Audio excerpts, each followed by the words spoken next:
जब 1994-95 में हल्दी घाटी अश्वमेध की तैयारी कर रहे थे गायत्री परिवार के माध्यम से, तब हमको एक एक स्थानों पे जाने का सौभाग्य प्राप्त होता था। उन सारे स्थानों पे जाने का सौभाग्य प्राप्त होता था।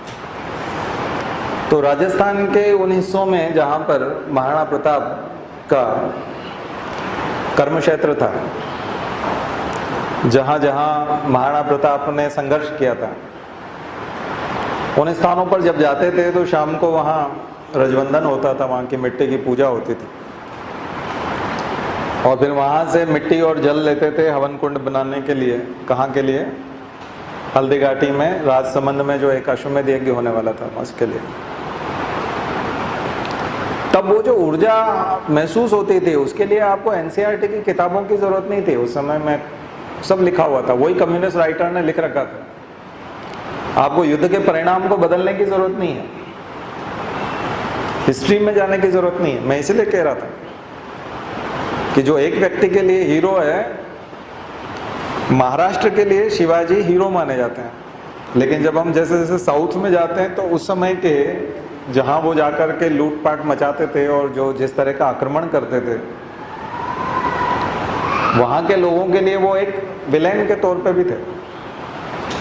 तो संपूर्ण भारत में कई सारे ऐसे लोग हैं, कई सारे ऐसे आइकॉन हैं, जो भारत में ही दो तरह के मत आपको प्लुरलिज्म देखने को मिलता है। लेकिन उसका मतलब ये नहीं है कि वो विलेन हो गए, वो हीरो ही रहेंगे।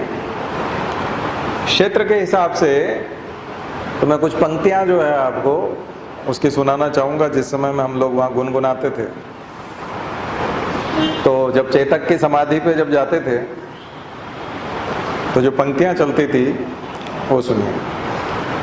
जागो मेरे चेतक ओ राणा की आंख के तारे, कह दो आज देश से फिर तुम नहीं मौत से हारे।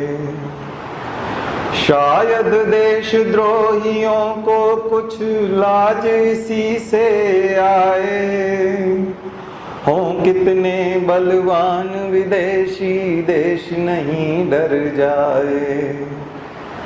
बात मनुष्यों की क्या पशुओं तक ने आन निभाई, तेरी हल्दी घाटी ने भारत की लाज बचाई, भारत की लाज बचाई।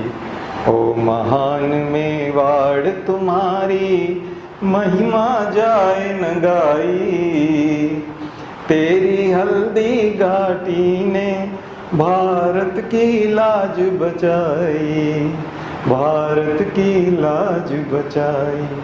तो ऐसे एक एक स्थान पर जाते थे, एक एक शहर में जाते थे, और उसमें उनकी कथाएं वितरित। इसको हम बोलते हैं दंत कथा, फोकलोर्स। तो भारत में दंत कथाएं ऐसे ही नहीं बनती। जो आइकॉन्स होते हैं वो फोकलोर बनाते हैं, उनकी दंत कथाएं होती हैं।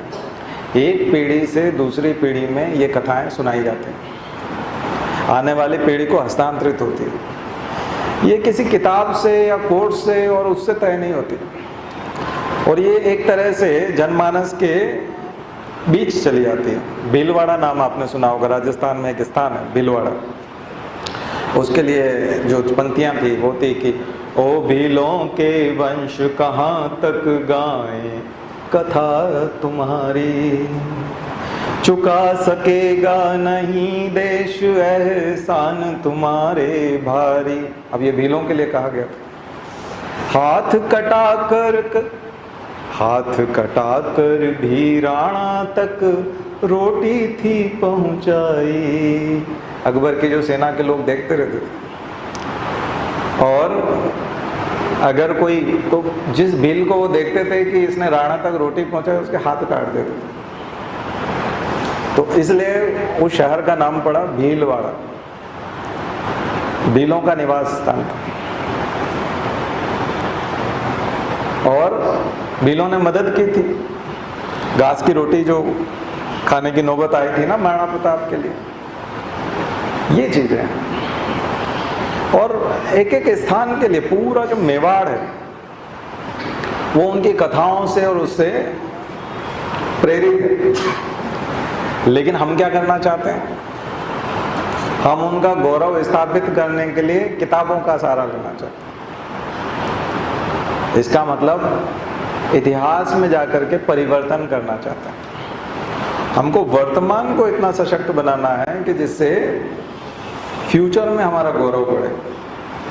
वर्तमान पे ध्यान देना, इतिहास को ठीक करने